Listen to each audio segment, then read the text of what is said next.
able to facilitate and make these things happen. I was joking with my fellow panelist, Mr. Chiruma, earlier on before we started, that he's in charge of cash budget. They're the ones that actually spend the money, they execute. And I, in a joking way, said to him that you are the ones that delay the payments. But it's all about bureaucracy, it's all about processes. But we're saying that maybe we need to look at our bureaucratic system, especially in the age that we're in, where things are being made more efficient because of digitization. And therefore we can facilitate and reduce the long bureaucratic process that tends to be part of government. The second thing that I found, and I'm sure some of you will agree with me, is the duplication of roles. Okay, you feel across all the agencies, ministries, departments, and so on, you find out that the structure of government itself, the structure of the civil service, the structure of the institutions that support government, there's a lot of duplication that takes place. And if you all remember the Oronsaye report, that report has been revisited several times. And it was so clear when he completed his assignment that there was a very, very strong case to go back and review, okay, the structure of government, review the duplication of roles, duplication of departments, duplication of functions, and all these things actually amount to quiet waste that is going on. So that's the second thing that I hope we'll be able to talk about in greater detail in terms of rationalization and looking at how we can create a leaner government. The third thing, which is also very important, is the underutilization of assets and overstaffed functions. If you go around, even in Abuja here, let alone all the 36 states of the country, we have lots of empty buildings. Even driving in this morning, because of this particular panel session I had, I paid more attention. And you could see that there are a lot of buildings that are empty, they're not fully occupied. And if you look around the world where there's a high level of virtual working, people working from home, you find that even if we are moving towards a much more liberal and dynamic system of working, we are going to be throwing up more and more empty spaces. So a lot of empty buildings, you find that a lot of excessive vehicles that we have that we really don't need, and therefore, because we even have duplicated roles, for every duplicated role that you have of a function, that's a duplicated infrastructure that supports that role. The car, the other housings, and other benefits. And this is a multiplier effect on wastage. A lot of empty offices that I've implied, and a lot of redundant locations. There's sometimes we have buildings and we exist in particular locations where we don't need to, and therefore all these things actually cost money. Then a fourth method of waste that we know is delays and inefficiencies in procurement. If there's one thing we've talked about at this conference yesterday, is about procurement. There's a lot of focus on procurement, and the whole idea is that it can be a lot more efficient, because procurement is where the cash actually gets initiated and where the commitment comes from. So I am aware of many initiatives that are going on, and the director of procurement, who I don't know the title, but works in the presidency, I know that he's focused a lot on it, and there's a huge panel discussion on it yesterday. And of course, he had mentioned ways and means whereby they can actually begin to test not just the procurement system, but also the people that are involved in the procurement process. He gave an example of the fact that they're going to start having ethical tests, whereby you're literally auditing, okay, the financial status of individuals. And the whole concept is that in this world of digitization, there are processes in place where you can begin to follow the money. Where is the money going? So the delays and inefficiencies in procurement, and the inefficiencies I'm putting in quotes around the word inefficiencies, and all the issues, even about fraud, let's be very frank and honest with ourselves, all these things do happen. And then one that I know the office of the head of service is going to be dealing with very soon, based on things that we've heard, the existence of ghost workers or unproductive units. I know that the head of service and along with the presidency will be waging a war on this issue. We have people that are living abroad that are not working for government that are being paid. We have people that have gone back to school and are being paid by government and not there. We have people that are working in another job and they're yet collecting salary from government. We have people that are dead that are still collecting salaries. Now these are, ghost workers and non-existent workers. These are people that are beginning to have an impact, okay, on the level of wastage that takes place. And like I mentioned before, a lot of redundant roles that really don't exist. Total skills mismatch. People that are not tuned into a particular job and are doing that job. So I think there's a lot that we can do in this area, and the potential that exists in dealing and coming up with solutions to this is something that I feel that we need to pay attention to. So I think with that broad introduction, I'm going to now ask my fellow panelists, with the background and the background that I've put in place, what are your thoughts, first of all, on waste that takes place, your perception of it, why it takes place, areas for improvement, okay, and also the extent to which we can look at the structure of the governance system in the country, the civil service structure, how we can ensure that we can create a model that begins to work.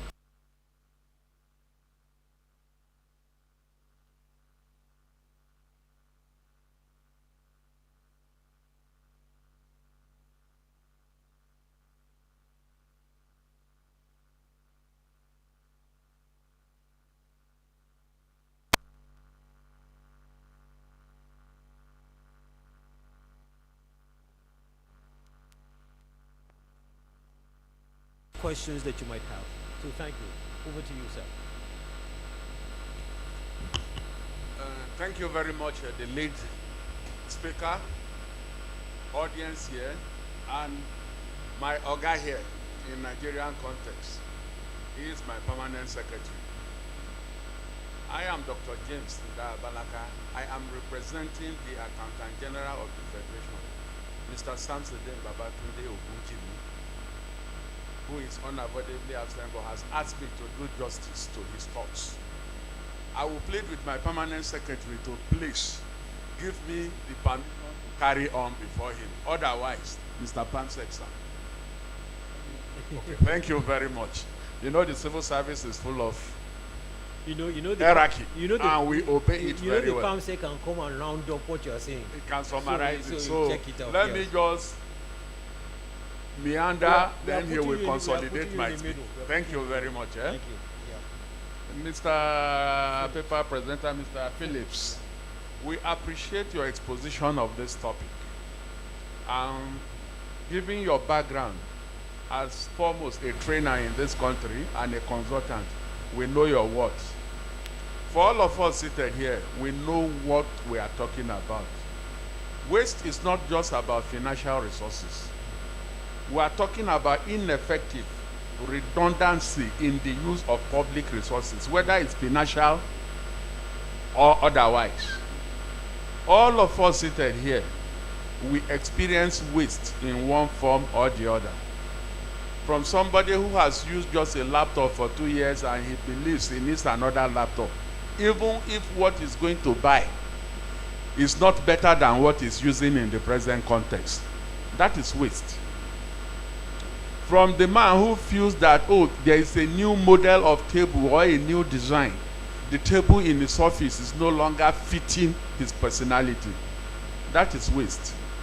If you go to other climes, there are some furniture used in offices that have been there in the last 10 years. The emphasis is maintenance.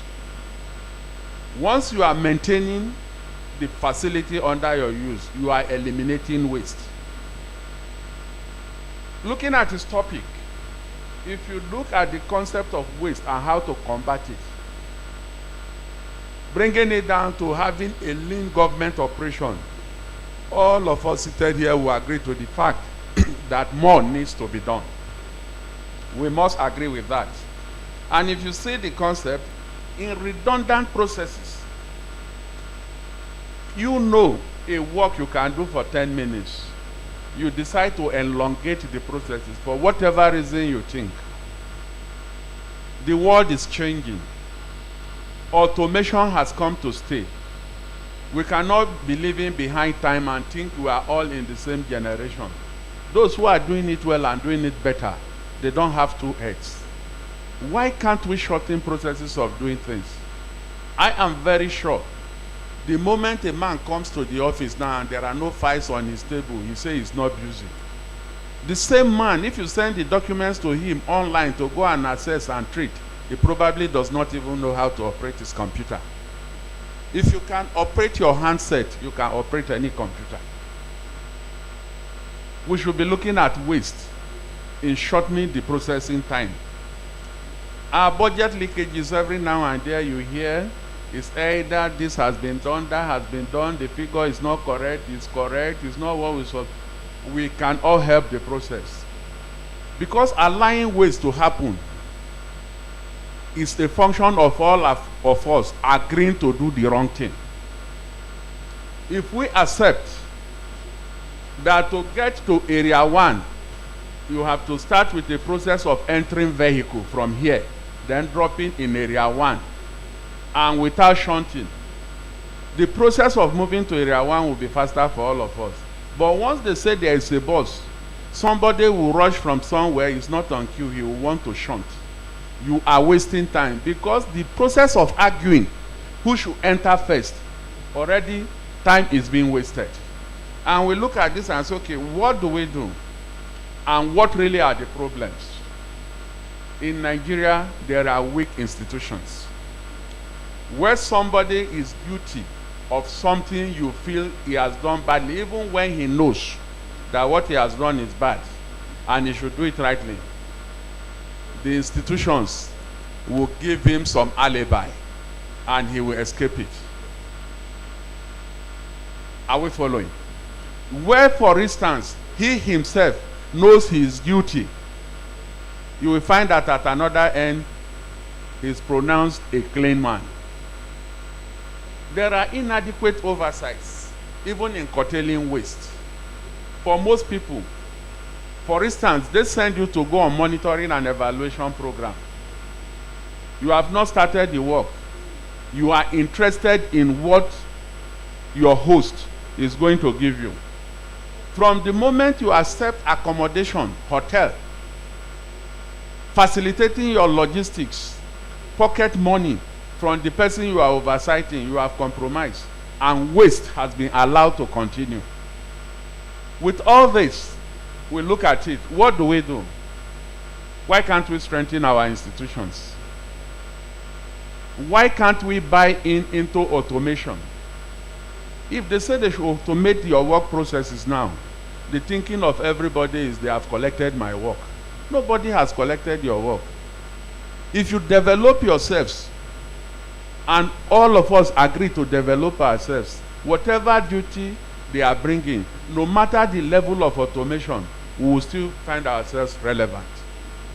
But when you decide to stay and believe in the manual processes, if you can't move with the time will move without you, and you will only be grumbling. So we encourage that we all try our best to improve on work processes. There are duplications of functions. Yes, he has explained that. There are some functions now, even in government, that you seated here, no matter your experience, you may not be able to situate where that function is and in which of the ministries. You go to some agencies, they are doing rural roads. There's a department of rural roads or rural infrastructure or somewhere in another ministry. People whose mandate is to maybe install transformers will tell you they are doing rural roads. Once these duplications are there, everybody gets lost as to who performs what role. What do we do? The Oronsaye report has given us a very clear roadmap of how rationalization measures should be done within ministries, and we align functions. Why can't we go back into it? If we look at all these things, I've just said some points here. Yes, we say corruption, corruption, corruption. Corruption does not start with the man that collects money. From the man who has increased the size of his bread by putting the chemical that is not supposed to be there, and the bread is swollen, you think you are buying a big loaf. That is corruption. You that you are supposed to resume at work at 8 o'clock and close by 4 p.m., you lazily walk in by 10 o'clock. By 2 p.m., you have gone for school run. By 3 p.m., you have gone for lunch.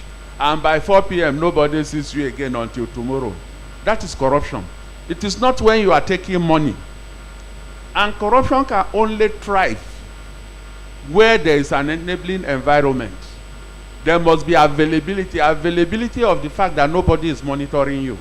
Availability of the fact that even when they monitor you, there's no consequence for your action. All of us should be agents of change for a better Nigeria. At this point, I will pause for my peers to continue, then I will resume the engagement and discussion. Thank you very much. Thank you very much, Dr. Baraka, for your contribution and for giving very good live examples. Now we are going to the guru on the panel, the person that dishes out the money and therefore has experience in that area. Good morning, lead panelists. You want to move the microphone here to it? Our spectators, you are all welcome. Actually, the two last speakers, they have given us the preambles of the topic. That is, how do we combat waste? You know, the first speaker has gone around the whole topic, and the second speaker has given us the real examples.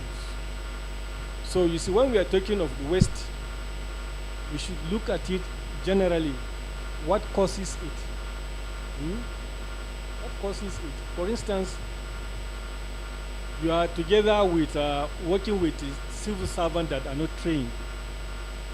Definitely they give you wrong results. No? You are working with civil servants that are not disciplined. You can't get anything from them. So all these are constituting that can result to wastages service. So generally speaking, we are looking into the waste as a whole. What do we do? Well, the last speaker spoke about, leveraging on the technology.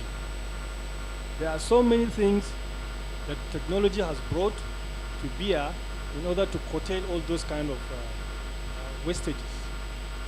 So previous governments and the current government has really worked very hard to leverage on that, especially to work on our public expenditure management and the public financial management.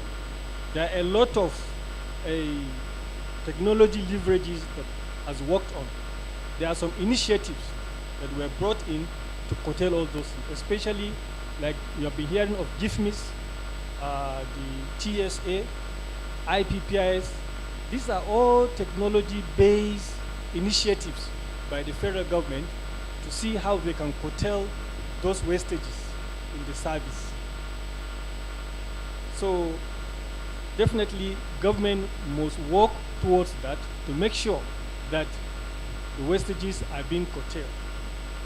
If you look at the IPPIS itself, just like the first speaker was narrating, that ghost workers, I think we have passed that level because of the effort of the government.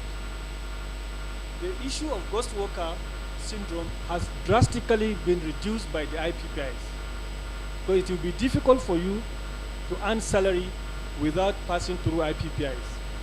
And it's difficult for a ghost worker to exist in the IPPIS. Likewise, if we take the GIFMIS system, we don't use manual, we use, pay online. You come to our offices now, every payment is now online through the GIFMIS or the TSA. So we have leveraged on the technologies. And the first speaker also spoke about the Orosanya panel, whereby the government is trying to streamline government agencies. There are some agencies that are duplicating functions. When you duplicate functions, certainly there are some, you experience wastages.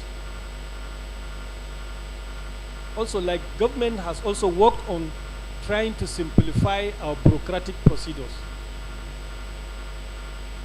by way of Finance Act, there is something we call ease of doing business. Somebody coming from abroad want to do business in Nigeria, but due to bottlenecks of bureaucracy, at the end of the day, he will be frustrated and leave.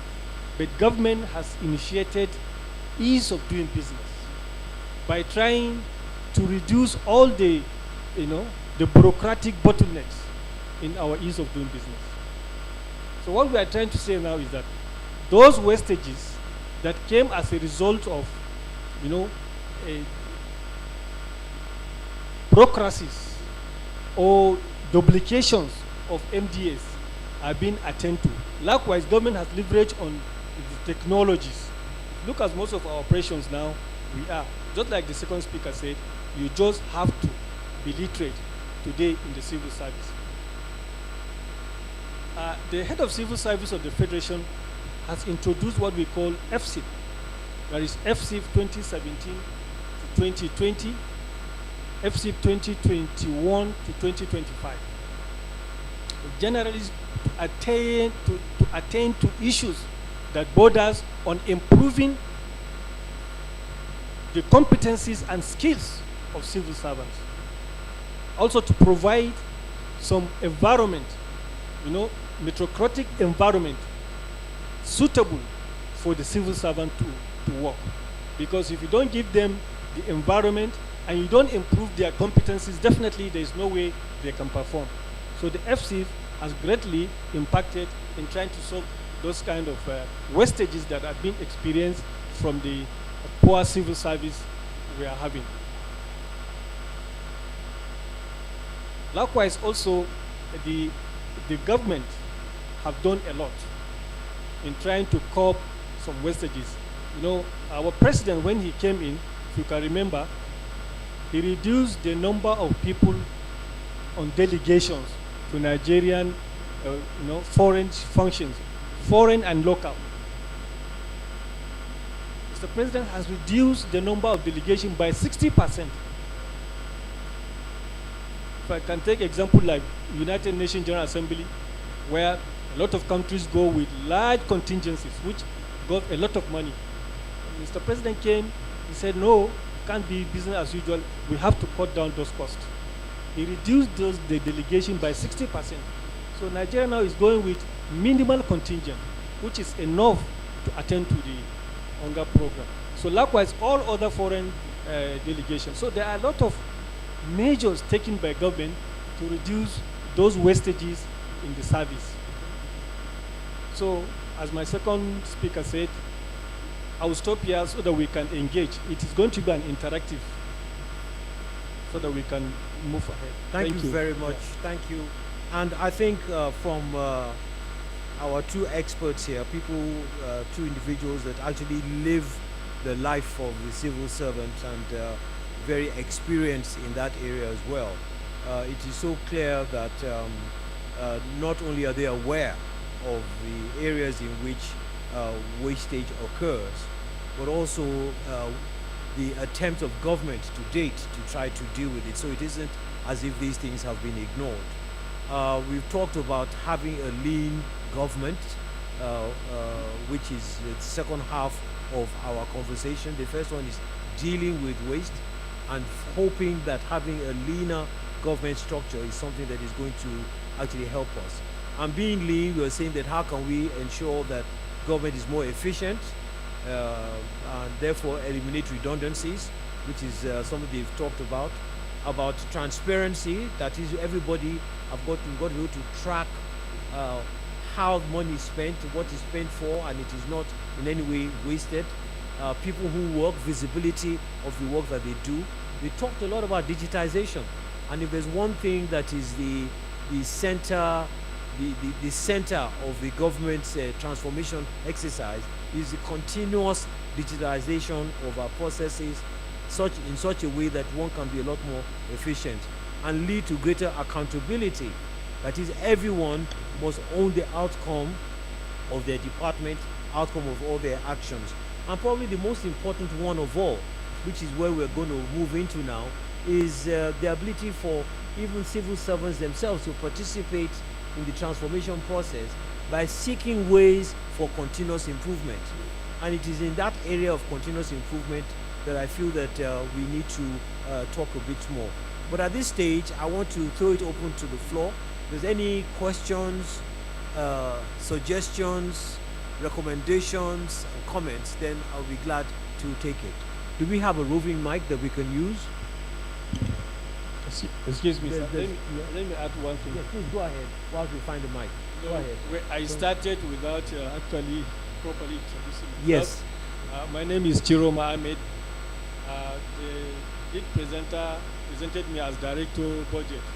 Actually, I am the Director of Cash Management Cash of management. the Federal Ministry of Finance. I'm here representing my permanent secretary, Mrs. Lydia Shehu Jifia Eminai, who is currently in another program. Yes. So I'll be with you till the end of the session on her behalf. Thank you. Thank you very much for hinting, because we had spoken. So, Director Cash Management. Okay. Please, can you give a microphone over to, I saw a hand go up there, the gentleman in the back and then the one in front.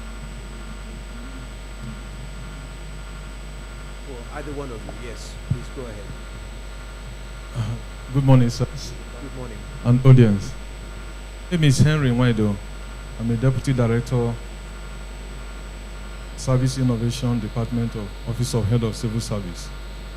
Sir, time is on the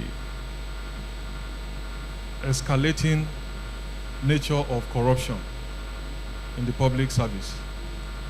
In your remarks so far, you have dwelt so much on the effort and the recent initiatives the government is making to address this.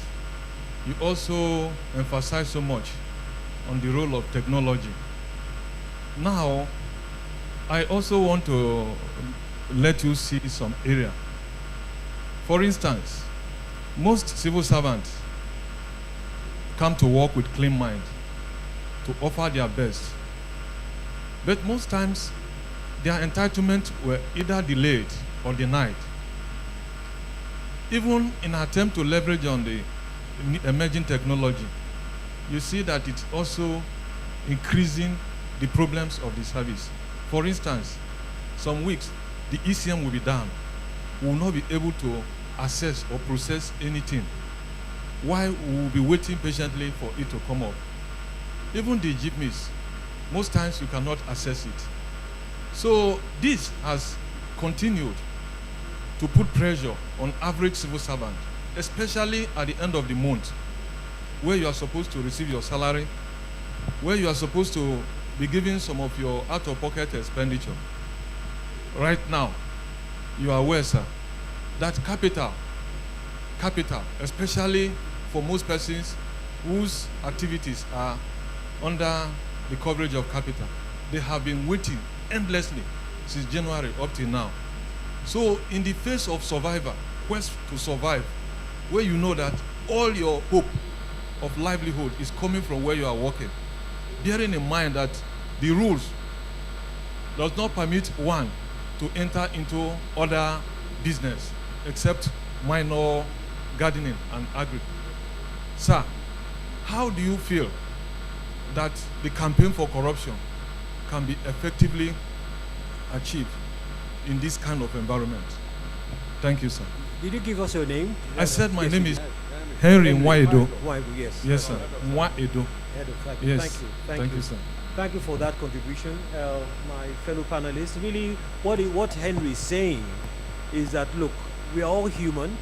Doesn't give an excuse, I know, but man has to survive. And if your means of livelihood, where you are focusing on your work as a civil servant, you have not got one side job somewhere, doing business in another, and you depend on that income, and that income is challenged, you're under pressure to begin to compromise yourself.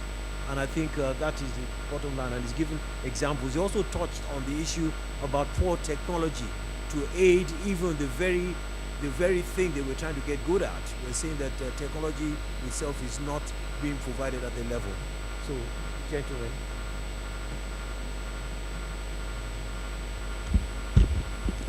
Thank you very much, Mr. Henry. You know, the issue of corruption is a very difficult thing to deal with. At all strata of the country, irrespective of discipline or whatever, there are corruption and corruption tendencies everywhere.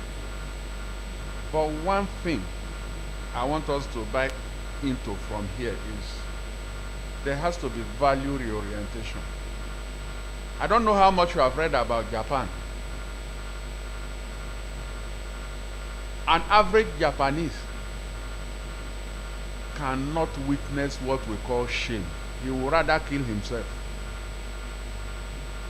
So once you are found to be corrupt in Japan, there's no mercy. But instead of waiting for public trial, the culprit will rather commit suicide than coming to face public disgrace. In China, they present themselves for trial and they are equally executed. Why you may think that that is too extreme, we can start from having value reorientation within our family, since it's the start of the life of an average person. I will give you an instance. When I was coming to join the civil service, I spent 34 years in service. And I'm telling you, as far back as 1991, my father called me. He's an illiterate.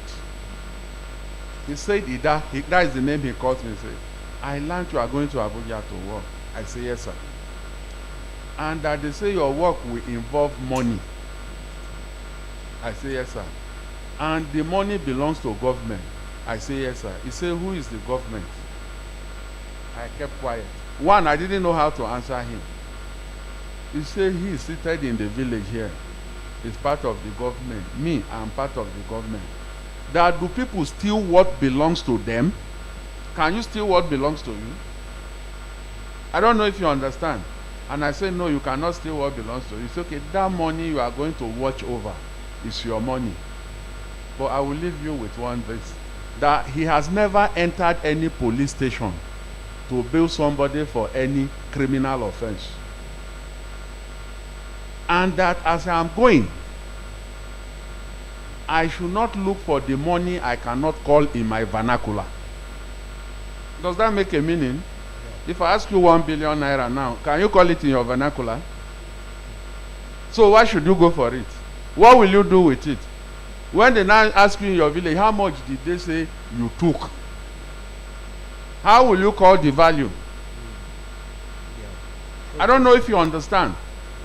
And every time I am to be tempted, in quotes, the man is dead, I remember what that man told me. It's always flashing in my brain. And the same thing I've sold to my children who are already civil servants and public servants. And to the glory of God, from the time I joined service till now, I have never been accused of any financial wrongdoing. It takes God's grace. Do you understand me? And we can start from our respective homes to begin to inculcate it into our children's memory, that all these things, even if you have 1 billion naira now, I'm sure as you are seated, if you eat 10,000 naira food today, you may fall sick. Yes. So what for? So on that Thank note, you. Thank you very much. I want to go to the second person because we're running out of time. So quick questions and quick responses or comments. Thank you very much. My name is Agboibu Gabriel from Budget and Economic Planning.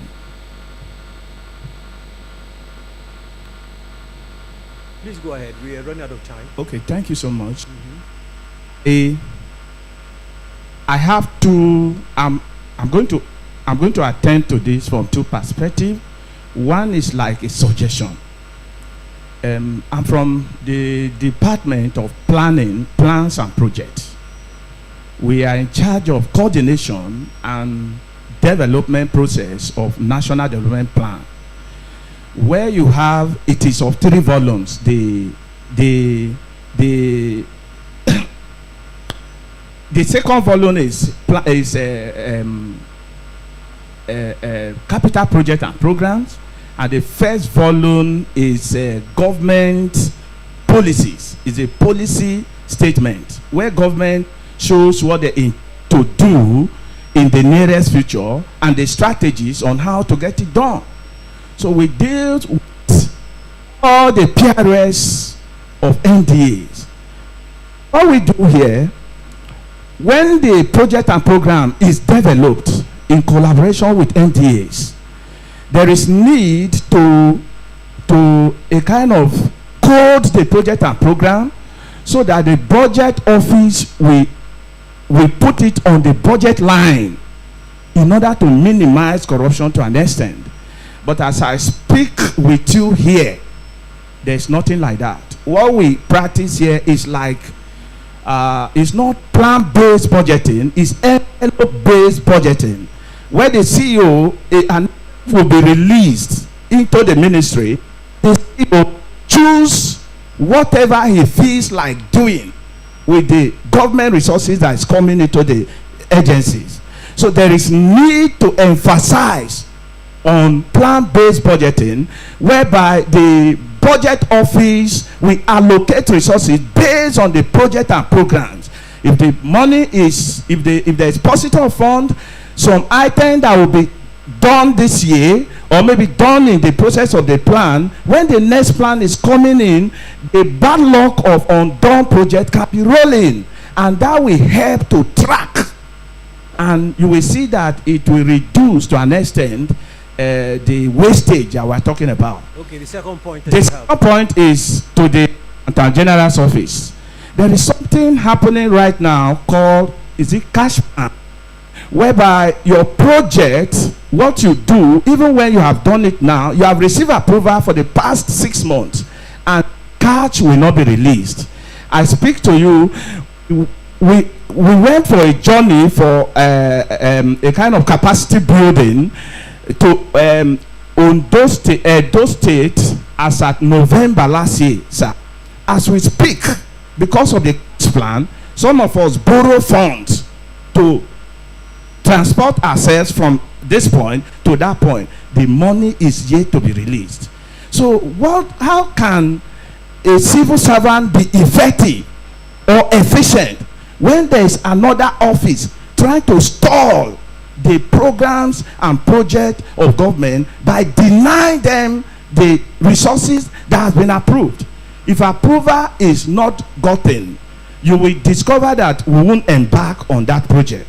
But as we speak, going down the lane for like 9 months, the resources is yet to be released. And when you go to the account in your department, in your ministry, they say cash plan is yet to come. So has a cash plan come to enhance or to bring about effectiveness, or it has come to stall government projects? These are the two questions I have for you now. Thank you. We'll take that response very, very quickly, because we still have 2 more comments. If I am told that I've literally run out of time. Let me take the first aspect. Literally a minute response. The first aspect, and then the second aspect, my colleague will take it. You see, I'm surprised that this question is coming from budget office, the budgeting system. You know, the budget office is responsible for preparing budgets for this country. So if somebody from the budget office is having that kind of issue, I think, I don't know where he's going. He's supposed to be the person to even explain. Because, for instance, I'm from the Ministry of Finance. I implement the budget prepared by the budget office. So I believe it is somebody from another ministry that will ask you this question, because you are the one preparing the budget. You know, there are so many systems of budget. We have zero-based, we have incremental. So it depends on the budget system Nigeria is using. Presently, I think we are using the incremental. Mr. Abalaka, is it incremental? It's zero base. You see, so if it is a zero base we are using, these are the characteristics of a zero-based budgeting, whereby everything starts from the scratch. You know, each budget item will be in the budget after going all the scrutiny to qualify to be in the budget. Right from the scratch. There is nothing like ongoing or whatever. So it depends on the system we are operating. As it is, we are operating the zero base, which is also one of the best recommended.